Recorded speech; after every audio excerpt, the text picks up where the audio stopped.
Nas últimas semanas, pelo menos 3 adolescentes foram vítimas de homens descontrolados que mataram supostamente por amor. Os pais devem ficar atentos e tentar ajudar os filhos quando percebem que o namoro se transforma numa relação doentia.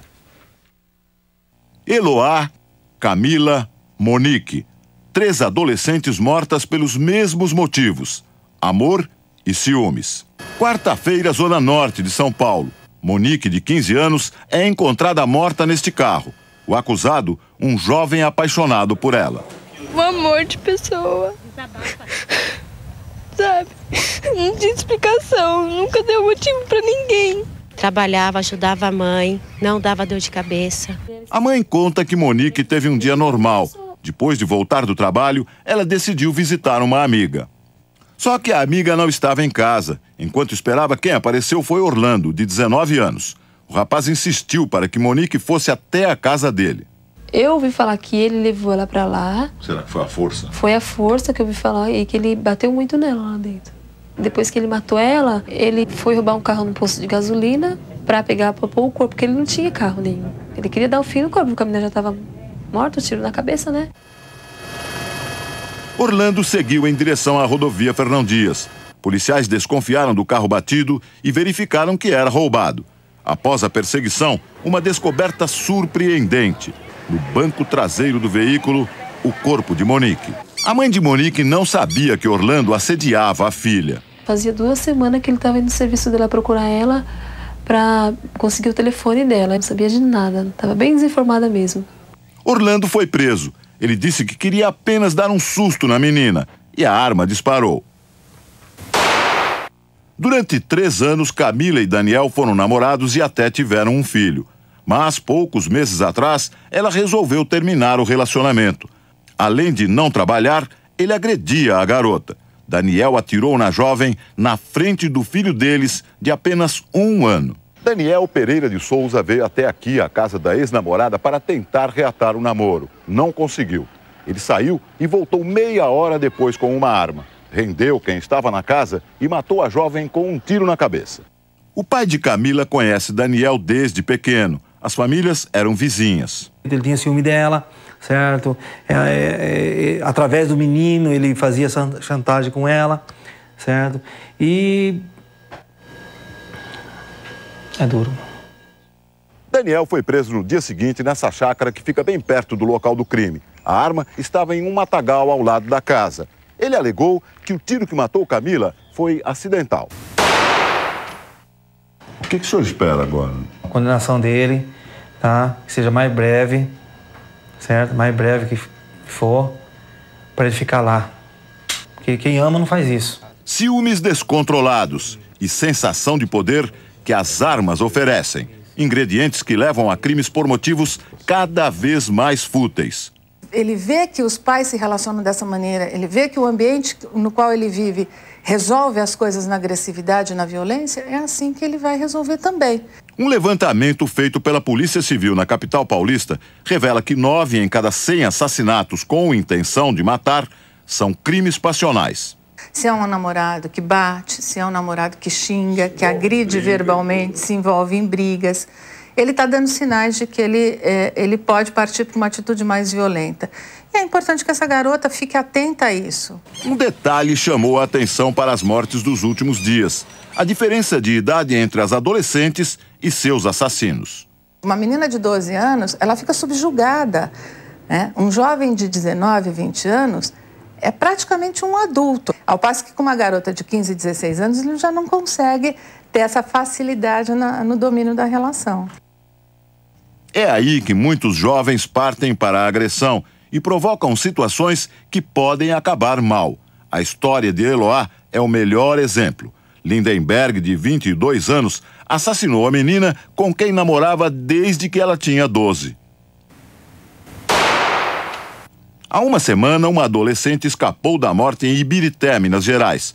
Ela não queria namorar com o vizinho, de 34 anos. Ele falava que se ele não conseguisse nada sério comigo, se eu não quisesse nada com ele, que ele não ia me deixar em paz, que ele queria vingança. O rapaz invadiu a casa dela, rendeu a família e tentou acertar um tiro no irmão da jovem. Depois, fugiu para os fundos da casa, trocou tiros com a polícia e acabou morto. Em Salvador, Driele, de 18 anos, também teve sorte. Ela foi libertada pela polícia, depois de ficar 3 dias sem poder sair de casa. A jovem, que está grávida de 8 meses, não queria mais viver com o companheiro. Durante uma discussão do casal, os vizinhos ouviram gritos e decidiram chamar a polícia. A negociação para libertar Driele levou 13 horas. Cherivaldo se entregou e libertou a jovem sem ferimentos. A psicóloga alerta: para evitar tragédias como as de Eloá, Camila e Monique, os pais precisam criar uma relação de confiança com os filhos. O que é importante é que os pais estejam sempre tentando se aproximar dos seus filhos, né? Tentando saber o que acontece, com quem esse adolescente convive. E, em alguns momentos, talvez colocar limites mais enfáticos. Não dá para a gente efetivamente proibir, mas dá sim para você colocar alguns limites. Vamos conversar ao vivo de São Paulo com o repórter Jean Brandão. Ele está com um advogado do Núcleo de Criminalidade Infanto-Juvenil da OAB. Jean, bom dia. Existe alguma maneira legal de um pai proteger a filha quando percebe violência do namorado ou um ciúme excessivo, preocupante? Como é que se deve agir preventivamente, Jean? Olha, Luciana, o que os pais devem fazer no momento em que eles percebem que esses filhos estão sendo vítimas de violência, de agressões por parte dos namorados, é denunciar esses namorados, denunciar essas pessoas para as instituições competentes, no caso a polícia e o próprio Conselho Tutelar. Sobre esse assunto eu converso com o Dr. João Ibaixi Júnior, advogado criminalista, que está aqui comigo. Bom dia, doutor. É isso mesmo que os pais devem fazer? Devem denunciar essas pessoas e só isso basta? Bom dia. Sem dúvida, essa é uma das medidas importantes, a denúncia, que pode ser feita junto aos órgãos policiais, junto ao Ministério Público, junto às varas de infância e juventude e ao Conselho Tutelar. É importante lembrar que, em termos legais, os pais detêm o chamado poder familiar, que é uma autorização legal que permite e até de certa forma obriga os pais a terem essa responsabilidade de cuidarem mais amplamente dos filhos. Marcos? Já gostaria de saber o seguinte, uma relação entre um rapaz maior de idade com uma menor de idade, se eles têm uma relação sexual, isso é considerado crime perante a lei. O que fazer, o que os pais podem fazer em relação a isso? Doutor, quando o namorado é maior de idade e a namorada é menor de idade, acontece a relação sexual. Isso é considerado crime perante a lei? O que os pais devem fazer neste caso? É uma situação um pouco delicada, porque o direito penal deve sempre agir em momentos de maior intensidade, quando se ferem valores importantes da sociedade.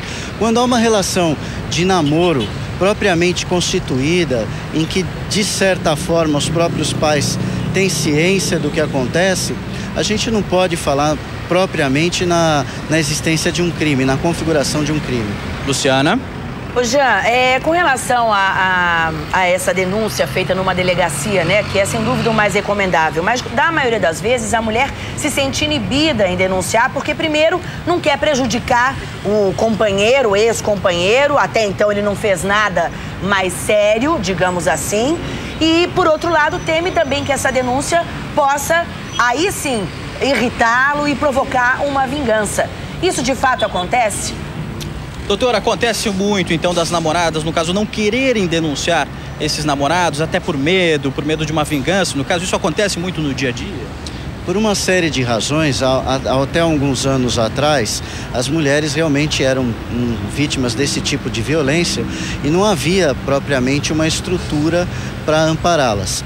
Com a criação da Delegacia de Defesa da Mulher, com a ampliação e a maior discussão dessa questão da violência contra a mulher, esse quadro tem sido revertido aos poucos. Nós ainda estamos engatinhando, há muitas coisas a serem feitas, mas há sempre a esperança de que isso possa ser resolvido. Ok, doutor, obrigado pelas suas informações.